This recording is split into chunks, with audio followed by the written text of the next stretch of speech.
La secrétaire exécutive de l'autorité du bassin du Niger, Toupta Bouguena, est venue remercier le chef de l'État burkinabé pour son apport qui a valu à sa nomination à la tête de cette institution et en même temps lui faire un point de situation. C'est depuis 5 mois que les chefs d'État m'ont donné la clé d'une institution et il est de mon devoir de faire un état de lieu et aussi d'échanger de vive voix avec le chef de l'État les problèmes qui touchent la vie de l'institution que je dirige et recevoir de lui les conseils et les orientations pour la bonne marche de l'institution. Placé à la tête de l'opération Barkhane depuis une année, le général de division français Patrick Bretous situe le président du Faso sur la situation sécuritaire dans la zone subsaharienne et sur les différentes opérations transfrontalières menées. Ce que j'observe depuis une année que je suis ici, c'est que globalement, la capacité de nuisance des terroristes a été diminuée. Pourquoi a-t-elle été diminuée? Parce que tout d'abord, ils ont pris un gros coup lors de l'opération Serval en 2013, puis ces terroristes qui n'ont pas de frontières, eh bien, nous les avons traqués grâce au partenariat transfrontalier qui existe entre les pays du G5, ce qui fait que ceux-ci n'ont plus aucune zone de refuge. Ils sont poursuivis au Mali, au Niger, au Tchad, au Burkina, comme en Mauritanie, grâce aussi à la coopération entre les armées. Donc nous avons pu obtenir des résultats sur ces terroristes en éliminant des chefs, en démantelant des dépôts logistiques, en entravant notamment les flux, en particulier dans le nord du Niger, parce que ceux-ci avaient trouvé refuge notamment en Libye, où vous savez, qui est un État en grande difficulté et qui est une zone de refuge en fait pour ces terroristes. Donc globalement, moi j'observe que la menace a été diminuée dans toute la zone sahélienne grâce aux actions combinées des armées du G5 et de Barkhane. En fin juillet 2016, le général français quitte son commandement et compte tenu du nouveau mode opératoire des terroristes consistant à attaquer les grandes villes, Patrick Bretous appelle à la vigilance et à une meilleure coordination des forces de sécurité intérieure dans les différentes zones non peuplées.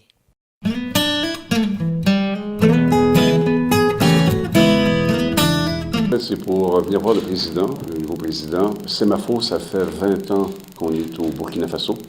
Ça fait 20 ans qu'on est dans la recherche et exploration, mais ça fait depuis 2008 où on fait vraiment un projet de production à Mana, où on emploie plus de 700 personnes, où on emploie beaucoup de Burkinabés, où dans le fond on emploie des sociétés de façon sous-traitante à la société. Et c'est pour démontrer au président notre espoir dans ce pays-là, parce qu'on veut développer une nouvelle mine à Natougou, dans l'est du pays, dans lequel on compte continuer le partenariat qui a si bien été fait avec le gouvernement du Burkina au fil des temps, que ce soit le ministère des Mines, le ministère des Finances, la primature ou la présidence. Ça a toujours été un élément extrêmement important pour Semafo. On est venu aussi reparler de la fondation Semafo qui aide en fait la population locale à se développer parce qu'une mine, éventuellement, il y a un arrêt, il y a un manque de minerais, mais il faut bien que l'industrie locale puisse continuer.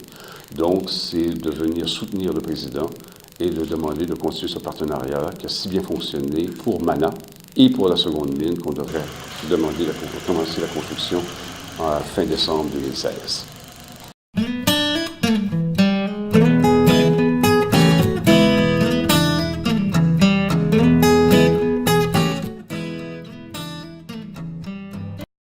Les 2 jours de l'atelier d'évaluation des élections de 2015 et 2016 auront tenu toutes ces promesses. Les différents participants, après des échanges fructueux, ont fait un certain nombre de suggestions et de recommandations. Je crois que la principale recommandation qui a été faite, c'est de voir dans quelle mesure, effectivement, il serait souhaitable de constitutionnaliser la CENI. C'est une structure qui a travaillé, qui a montré donc ses preuves. À partir du moment où, effectivement, elle peut jouer un rôle dans la cohésion, dans la paix sociale, il serait effectivement souhaitable qu'on la constitutionnalise comme les institutions en fait, de la République. Alors, il a été aussi convenu qu'il soit mis en place un système de concertation entre les différents organismes de l'État qui sont impliqués dans les processus électoraux. Parce que vous savez, plusieurs de ces structures-là interviennent dans un moment ou à un autre, d'une manière ou d'une autre dans les processus électoraux. Si chacun se lève et fait les choses n'importe comment, mettons si le ministère de l'administration territoriale propose une date de scrutin sans avoir consulté la CENI, si la CENI se met à faire par exemple l'enrôlement sans demander à l'administration territoriale la situation du fichier village, ça va être vraiment du n'importe quoi. Donc l'une des recommandations fortes, c'est qu'il y ait un système de collaboration entre les différentes structures d'État qui sont effectivement impliquées dans l'organisation du processus et qu'elles puissent se mettre effectivement ensemble. Il y a d'autres recommandations, donc on va les recenser effectivement par écrit et on va transmettre aux acteurs et aux décideurs. Vous avez parlé de la nouvelle équipe qui va rentrer. Elle aura en de bonnes mains l'ensemble de ces recommandations. De l'avis du général Siaka Sangaré, modérateur général de cet atelier, qui est par ailleurs le délégué général des élections au Mali, le Burkina Faso vient encore une fois de plus de prouver sa maturité. Les commissaires et le président de la CENI se seraient dit que ce n'est pas la peine de faire une évaluation, mais animé de la volonté de vouloir bien faire toujours, de consolider les acquis et de corriger les faiblesses, si petites soient-elles, ils ont voulu organiser cet atelier et je les félicite pour cette belle initiative. J'ai relevé à l'occasion de ma modération l'engouement, l'enthousiasme de tous les participants et que les débats ont été d'un niveau très élevé. Nous sommes arrivés à des conclusions, à des recommandations très pertinentes qui doivent permettre dans les années à venir à parfaire les élections au Burkina Faso. Et je suis vraiment confiant, comme le président de la CENI l'a dit, je suis très confiant en l'avenir du Burkina Faso. Le mandat des maîtres Barthélémy Kéré et de son équipe prendra officiellement fin le 1er août 2016. Et au terme de cet atelier, l'ensemble de l'équipe dirigeante de la Commission électorale nationale indépendante disent croire en l'avenir démocratique du Burkina Faso et en la capacité des acteurs du processus électoral burkinabé à poursuivre leur entreprise et à l'améliorer pour le bien des Burkinabés.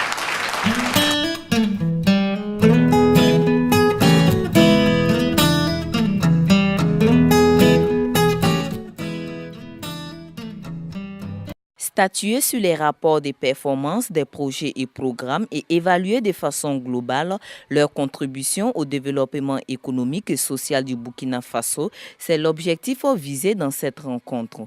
Placée sous la présidence du Premier ministre, représentée par le ministre de la Sécurité intérieure, cette 7e assise de l'Assemblée générale des projets et programmes de développement se tient cette année sous le thème « La rationalisation pour plus d'efficacité dans la gestion des projets et programmes de développement ». Il s'agit d'abord de faire en sorte que l'on évalue les performances de mise en œuvre de ces projets-là.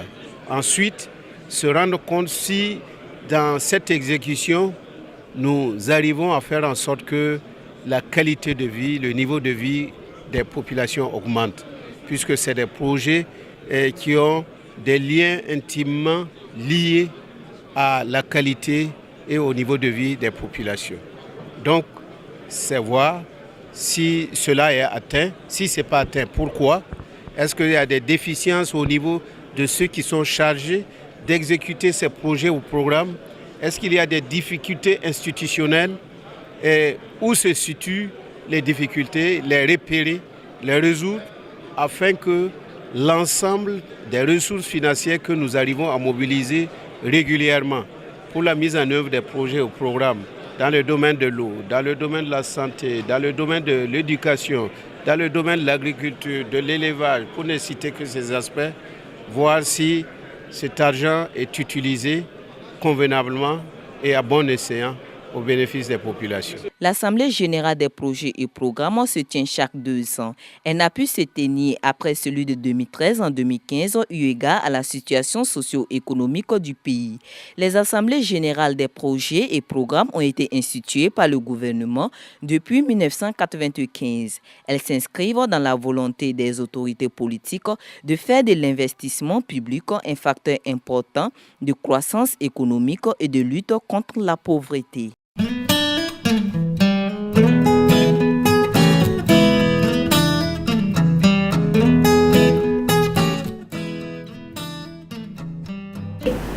Je vais demander à papa de payer pour vous. D'accord. À plus. Dieu merci. Les gars, même si son papa paye notre cas là, moi je ne pars pas. Pourquoi? Après, elle va aller raconter aux jeunes du quartier que c'est son père qui a payé notre sortie. Mais ça fait quoi? Moi je ne bouge pas.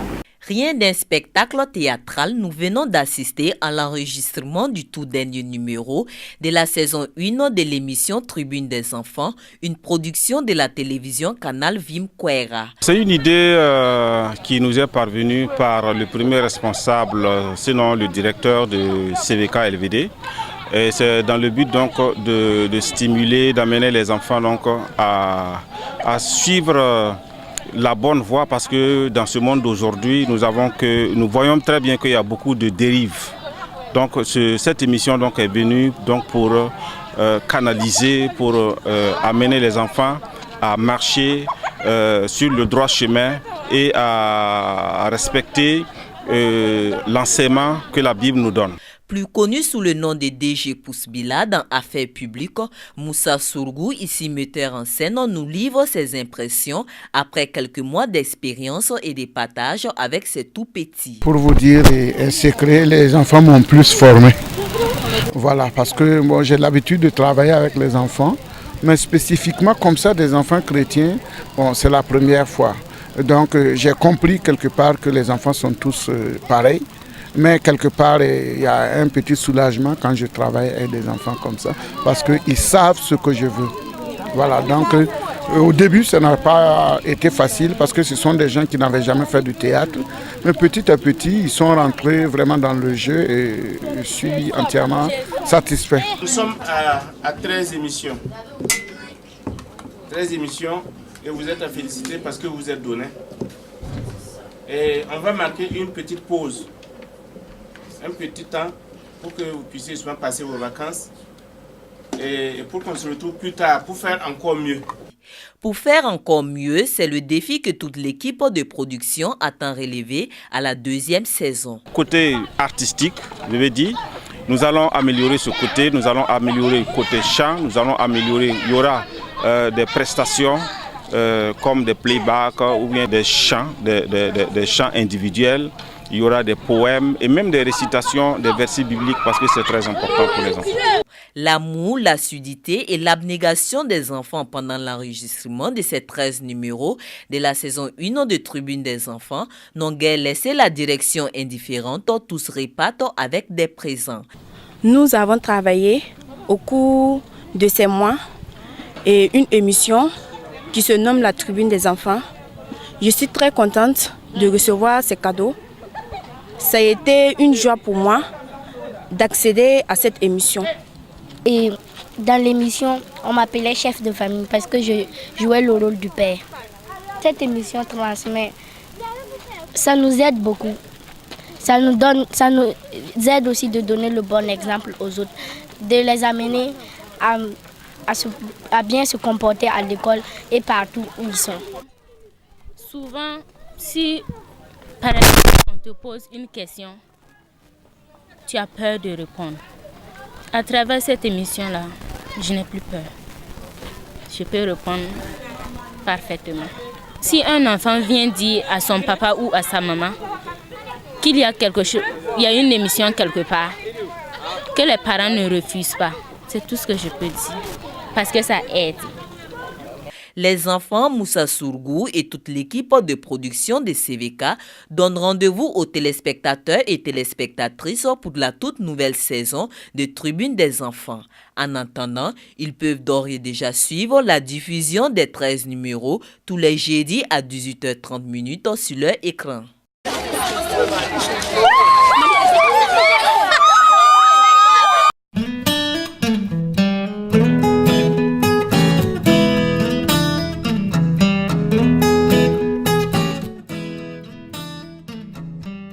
Un téléviseur écran plasma de micro-cravate, c'est le don de l'église anglophone des Assemblées de Dieu située à Ouaga 2000 à la télévision CVK. En cette matinée dominicale, et après avoir chanté et dansé à l'honneur du Seigneur Jésus-Christ, l'homme de Dieu venu du Ghana a partagé la pensée de Dieu avec son peuple sur le thème de l'investissement. À l'image de Dieu lui-même qui fut le premier investisseur en prenant le risque de confier le jardin d'Éden à Adam et à Ève, tout homme doit investir. Mais le tout n'est pas d'investir, mais de savoir choisir le lieu et le domaine de l'investissement tout en minimisant le risque. L'œuvre de Dieu, le conjoint ou la conjointe et les enfants restent les terrains d'investissement garantissant les intérêts et les résultats certains. Comme pour joindre l'acte à la parole, la communauté du New Life Church a choisi d'investir dans l'œuvre de Dieu à travers la télévision Canal Vim Kwega dans sa mission d'évangélisation. Nous avons pour mission d'apporter la bonne nouvelle partout.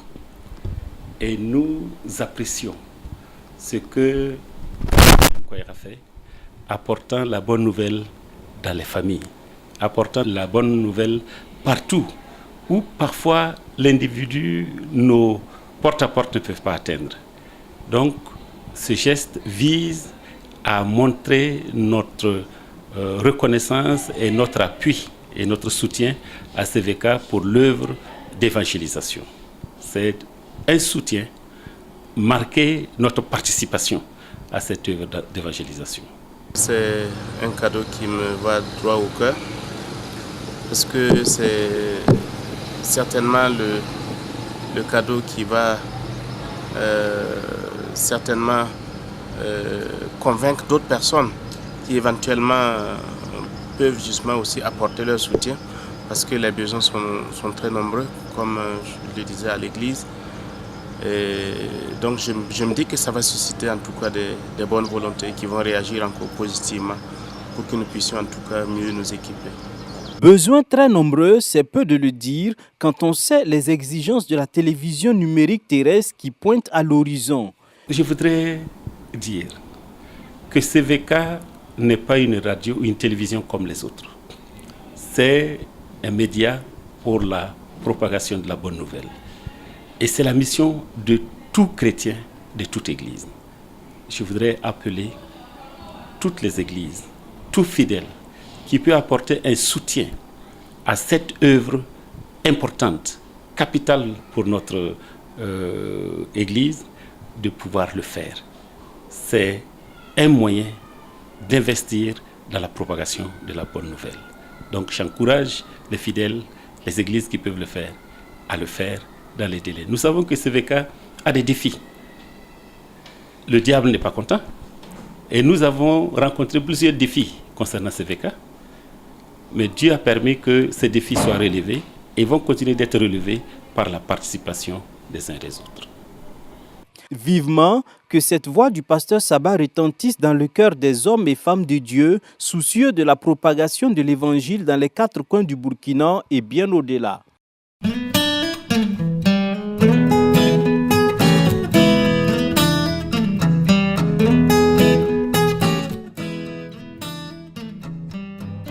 Qu'il est merveilleux de se retrouver dans la maison du Seigneur, c'est des moments de louange, d'adoration, d'action de grâce et d'édification. Pourquoi le chrétien d'aujourd'hui a-t-il peur? Je sais que nous vivons dans un monde très difficile. Et je constate que beaucoup de chrétiens ont peur. Mais le chrétien qui croit en Dieu, qui sait qui est Dieu, ne doit pas avoir peur. Parce que notre Dieu est le Dieu tout-puissant. C'est lui qui a tout pouvoir au ciel et sur la terre. Si vous avez un tel Dieu avec vous, je pense que nous ne devons pas avoir peur. C'est pour cela, ce matin, j'ai donné ce message à tout le peuple de Dieu pour qu'ils sachent que nous avons un Dieu tout-puissant. Et rien ne peut contre la volonté de notre Dieu. La puissance de Dieu, c'est le thème du message du culte dominical à l'église des Assemblées de Dieu de Gunguin. Jésus a autorité sur toutes choses, commente le prédicateur, il a guéri les malades, ressuscité des morts. L'orateur a invité le peuple de Dieu à être toujours confiant.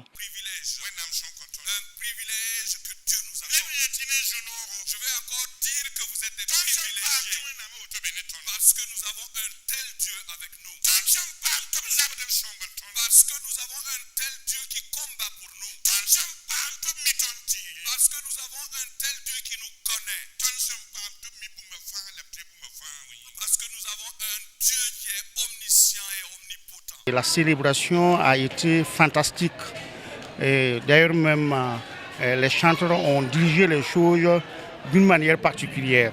J'en ai constaté. Et je crois que c'est ce que le Seigneur aime et le Seigneur veut. Et je voudrais que nous puissions chanter de cette manière, même si ce n'est pas des jours spéciaux. Nous devons toujours louer le Seigneur de tout notre cœur. Au niveau du message, ça m'a vraiment touché. Le Seigneur, avant de donner sa mission aux disciples, a pris le soin de leur enseigner qui il est, jusqu'à quel point il est puissant. Et je crois que le pasteur nous a révélé cela, que le Seigneur également nous envoie, tout en nous rassurant que nous devons nous affermir, nous devons avoir le courage, parce que lui, le Seigneur Jésus est puissant dans tous les domaines, quels que soient les vents, quelle que soit la situation, nous devons croire que le Seigneur Jésus va remporter la victoire et nous serons toujours victorieux. C'était très bon.